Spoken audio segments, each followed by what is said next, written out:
Well, we're in the middle of 2023 General Assembly legislative session here in the Commonwealth of Virginia. A lot of bills introduced, some lived and some died.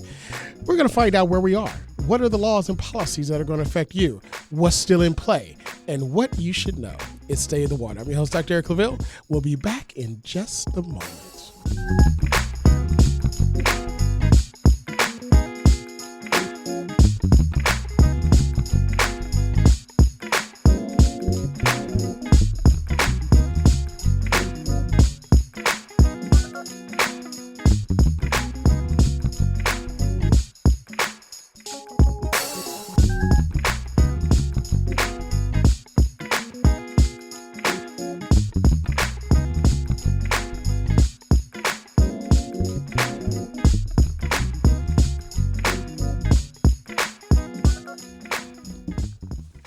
Welcome back. It's Stay in the Water. I'm your host, Dr. Claville. We want to thank you all for joining us here on this Sunday morning as we broadcast, as we always do, live from the campus of the Norfolk State University, the largest and best HBCU in the Commonwealth. Also, we are broadcasting on WNSB Hot 91, the soul of VA, Norfolk State University's own radio station. As always, we have with us in the studio the hardest working man in radio. Now, Marvin Folks, also known to you on the Wheels of Steel as DJ Scandalous. You can hear him every day, Monday through Friday from 2 to 6 p.m. Also, when you hear the games and when you're in the studio, you can hear him on Saturday. And yes, he is sitting across from me on the radio here on Sunday. Like I said, the hardest working man. DJ Scandalous, how you doing this morning? Good morning, Dr. Claville. Hey, man, it's 2023 is moving right along. We're in Black History Month. Absolutely, absolutely. You know, when we talk about Black History Month, you know, it's like you think about things that you went to school and saw, you know, the posters on the board, stuff like that. But, you know, in recent times, man, especially since the pandemic, I don't know about you, but Black history has taken on a whole different context. It's almost like history is kind of repeating itself. And in one point, it's scary. But on another side, it gives us an opportunity to fix some of the things that might not have been fixed 50 and 60 years ago. Absolutely, absolutely. And when you talk about those things fixed 50, 60 years ago, it's strange that we're still experiencing those same issues 50, 60 years ago today. Like I was downtown and it's funny. It's not funny, but it's funny. You know, I was downtown with some brothers of mine, and we were all talking. We were in the parking garage, and all of a sudden we heard like the police siren, and all of us turned to see what was going on, and all of us had the same thought. Oh, here you go. You know, it's about 8 black males together, even though we're all dressed in suits. You know, but still, we all had that same thought. But you know, again, things are getting better. Things progress, and there will be a brighter day moving forward. But other than that, you know, one thing that I want to bring up, well, let me close out this Black History moment that we're having. Okay. So, you know, what stands out to you, Marvin, when we talk about Black History Month? You know, what's that one thing that you're focused on, like right now? When I say Black history, what comes to mind? When I think of Black history, a lot of times I try to focus on the inventions that we have created. You know, a lot of our utilities and appliances that we use today were created by us, and many of us don't even know that. So when I think of Black history, I think of our famous inventors, Booker T. Washington, Booker T. Carver. You know, I think of all the great people that have invented things, and our history is prevalent. Absolutely. You know, when I think of Black History Month, of course, this is a policy show, Black policy show. You know, I think about the strides that we've made in politics and in politics itself. You know, you think about the 1980s. In the 1980s, you're looking at in the U.S. Senate, you know, there was only one gender and one ethnicity that represented the U.S. Senate, every state in the United States of America, and that was a white male. Every single U.S. senator was a white male. Wow. Period. And now we're talking that we've had a black female in the U.S. Senate, black males in there, several black females, several black males in the U.S. Senate. And one of those senators actually became president of the United States out of Illinois, President Barack Obama. And then when you talk about opportunity, look at the many women of color, the black women that have come and held office and won office, both on the local, state, and the federal level. And then right here, our neighbor in Maryland, Westmore, who became the governor, first black governor of Maryland, right? And just an outstanding pedigree. I mean, beautiful family, and just really, I looked at him. I'll say it. He looked the part, right? But not just a part of being presidential, but being a chief executive officer. But he also, looked the part the family. The pomp and circumstance, but it didn't seem like it was the inauguration itself was pushed. It seemed like it was all natural, yeah.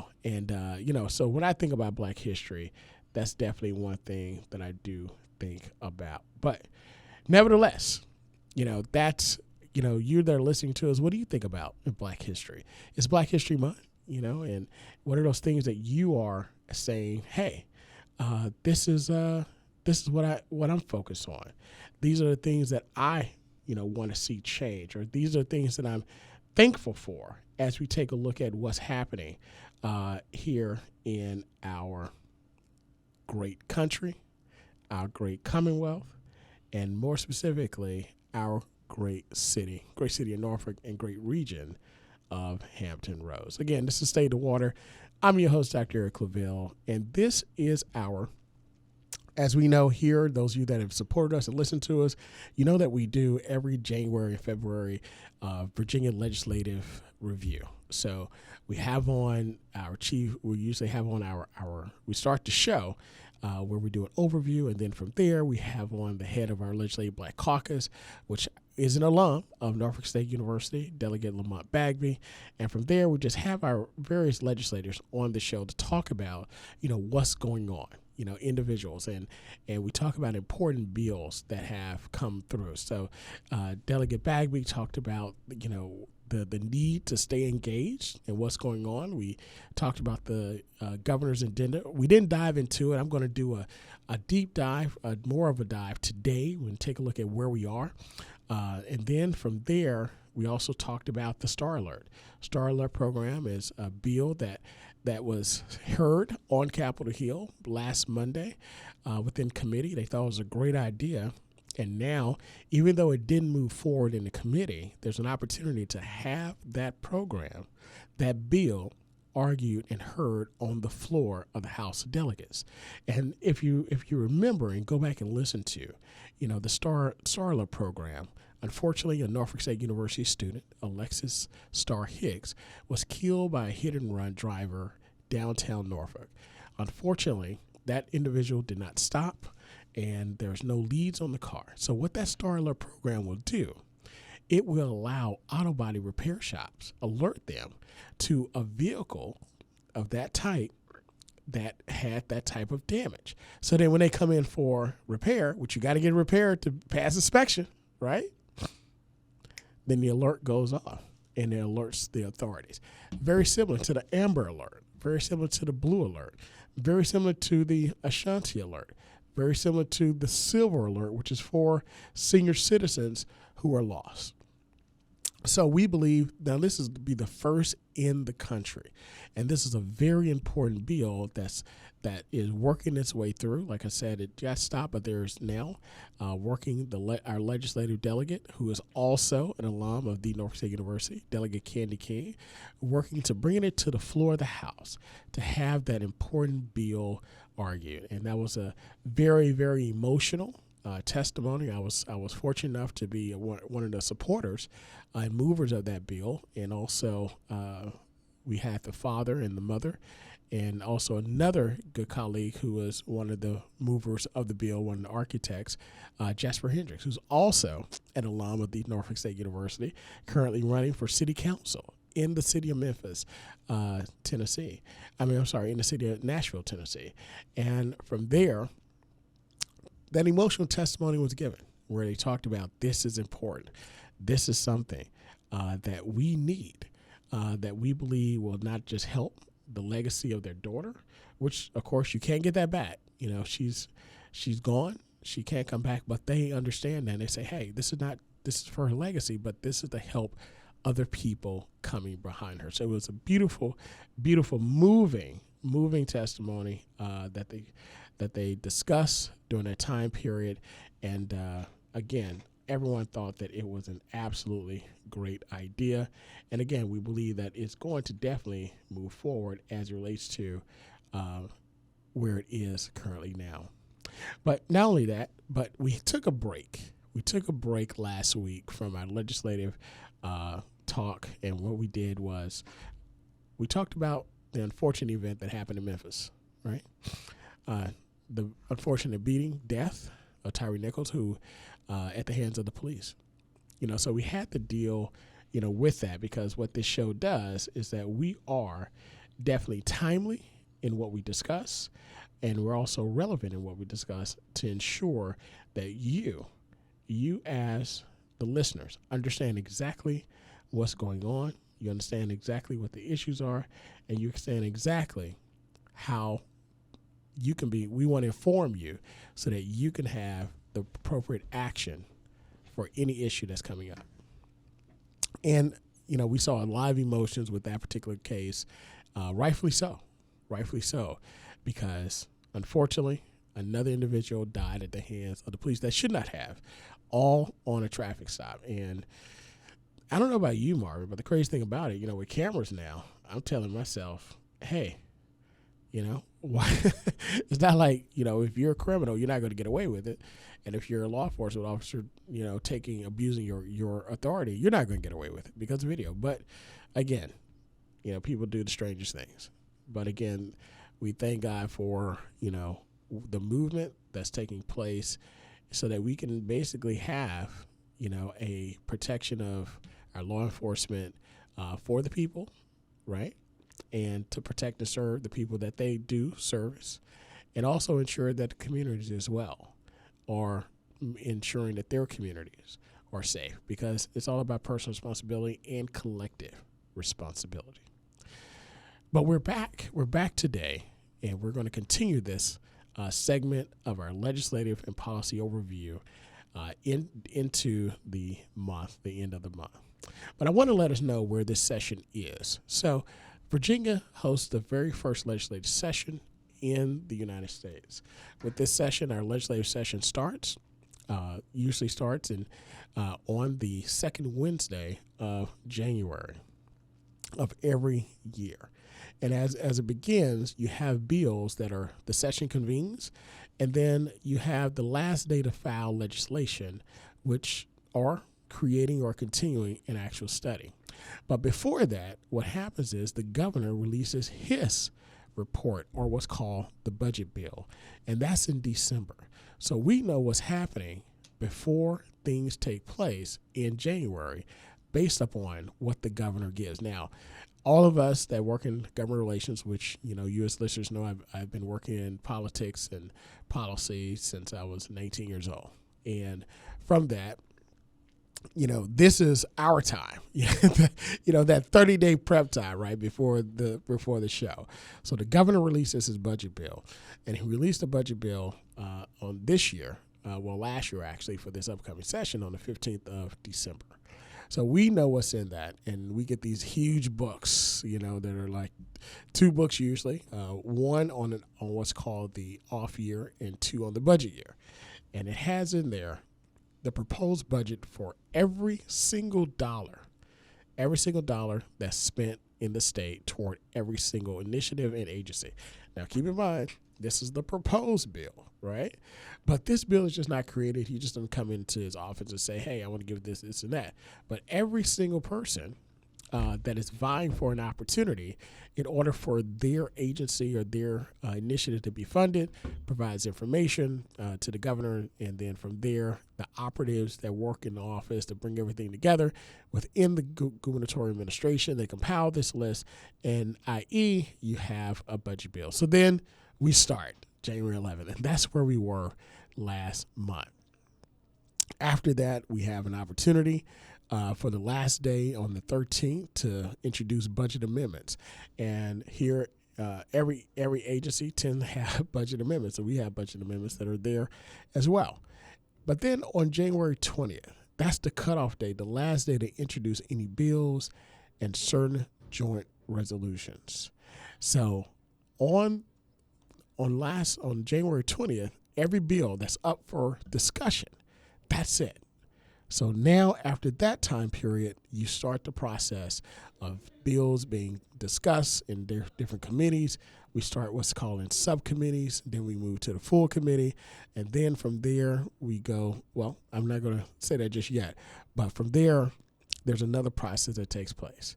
But then on the 5th of February, which is today, it is our House Appropriations and Senate Finance Appropriation Committee's complete action on budget bills. So what does that mean?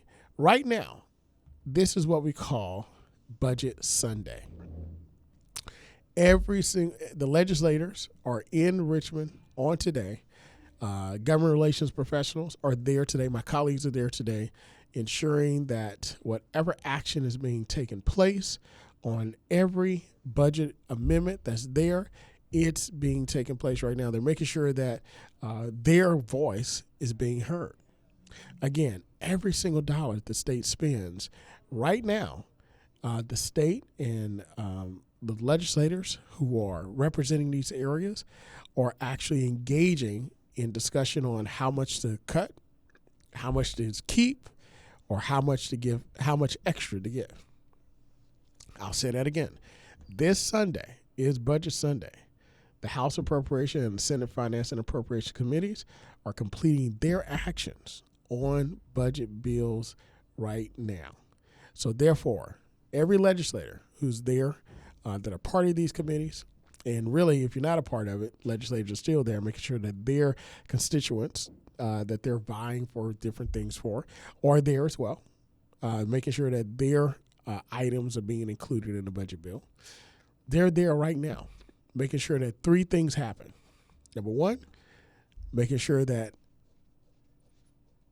they include additional funding for various initiatives. They keep funding that's already there, or they institute a cut in what's already there.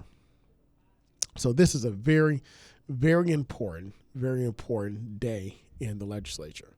It is when the budget is decided.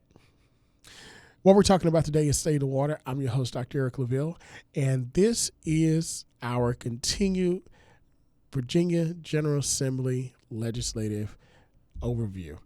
We do this series every January, every February of the legislature, and then on the what we call the budget year, we extend into March.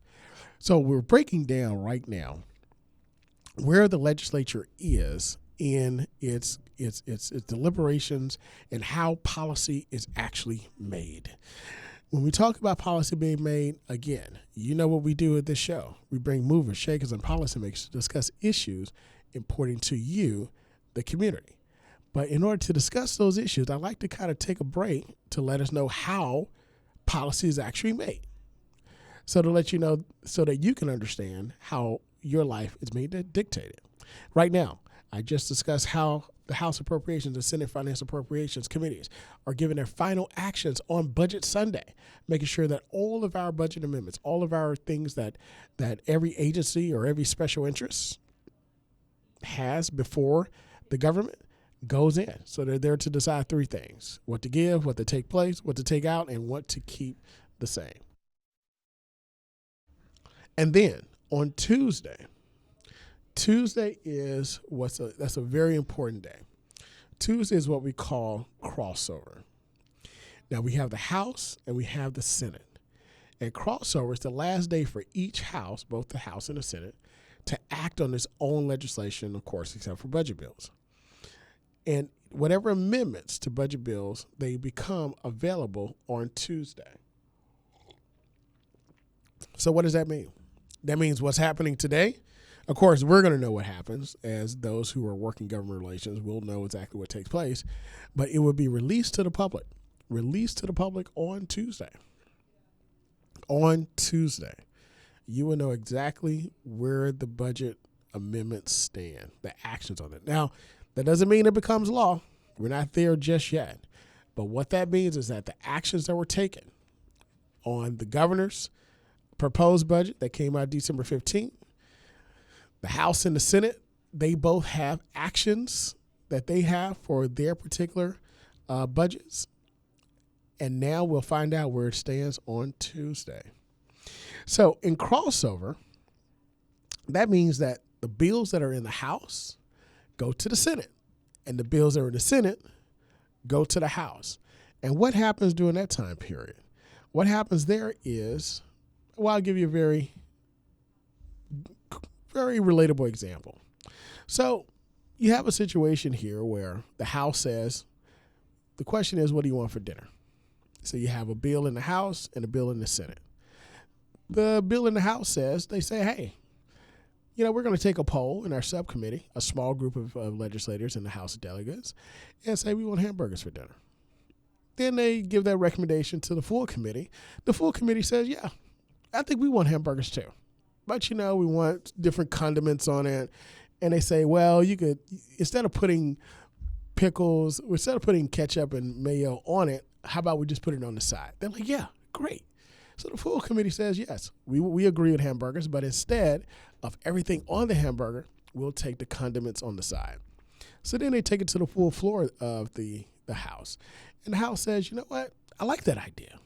Everybody in the House of Delegates, all 100 delegates say, yes, we'll go with hamburgers, but instead of hamburgers, I don't eat beef. Can we get some other type of hamburger? Say, listen, you can have your choice of hamburgers. You can have soybean hamburger, or you can have beef hamburger, or you can have turkey burger. And yes, condiments on the side. So the House says, yes, we'll take condiments on the side. So they pass that bill. It goes to the Senate. Well, the Senate also had a bill that said, hey, what do you want for dinner? Senate is a smaller group. It's only 40. You know what? We like pizza.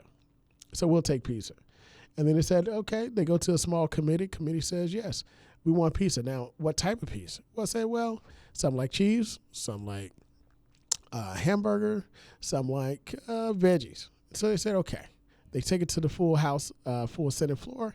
They say, okay, we can have pizza, but now you can have your choice of pizza. And the majority says, we want hamburger pizza. So they said, okay, we'll go with hamburger pizza. I'm good with that. No vegetarians in the Senate, right? So now that bill goes to the House. And the House says, wait a minute. We want hamburgers. Hamburgers for everybody. We're not going to do this. And then over there, they say in the House, they say, we don't want hamburgers. We want pizza. So now what ends up happening is that now you get a small conference. The bills that were in the House and the bills that are in the Senate, they get argued over. Now they go to what's called a small committee, a representation of the House and the Senate, and an equal number of individuals in each party. So each representative of each party, let's just say it's 8, okay?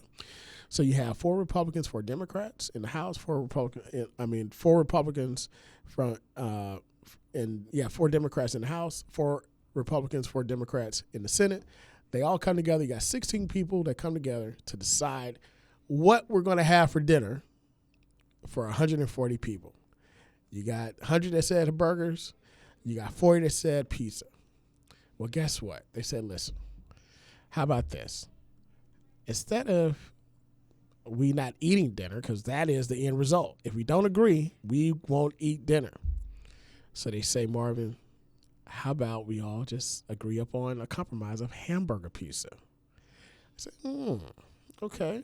You still get the cheese, you still get the burger, still get the bread, just in a little different format, but it's hamburger pizza, right?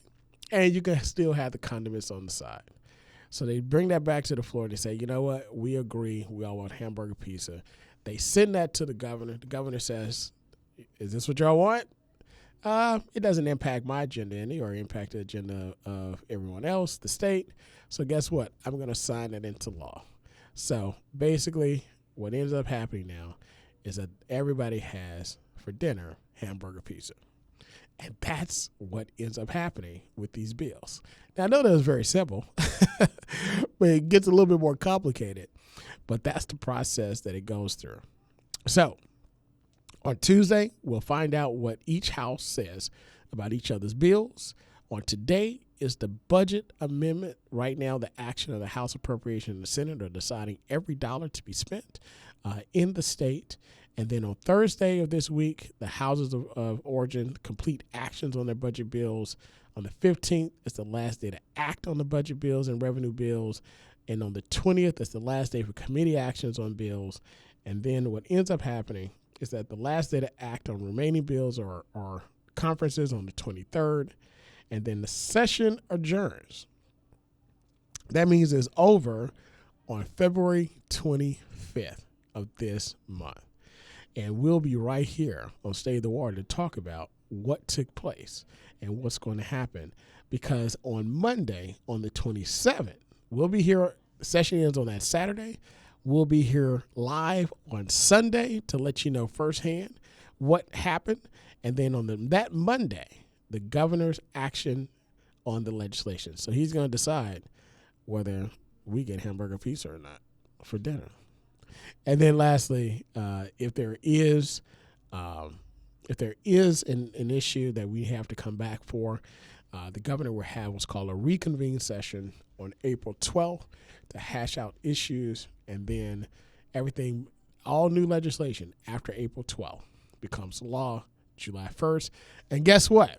In the words of the great old school movie, Sidney Poitier and Bill Cosby, let's do it again. Well, look, I know, listen, as you can hear and you guys understand, those who've been listening to my show for now almost 3 years know that I enjoy this. It's in my opinion, it is the most fascinating exercise of our human democracy, of human beings, right? We get a chance to go back and forth and compromise and deal with all kinds of factors, but ultimately deal with the factors that will get us to the point where we agree upon one thing, and that is what's best for our Commonwealth. So with that being the case, we want you to continue to engage us, continue to listen to us as we continue to bring movers, shakers, and policymakers to you to discuss issues important to the community. Next week, we'll be with you. Be with us as we continue our legislative session with our special guest legislators that will be on the show. And we'll tell you what happens with NSU Day on the Hill this Thursday, February 9th. Norfolk State University will be featured on the Hill in Richmond. It's Stay the Water. I'm your host, Dr. Eric Claville. As always, be blessed, be great, and we'll see you next week.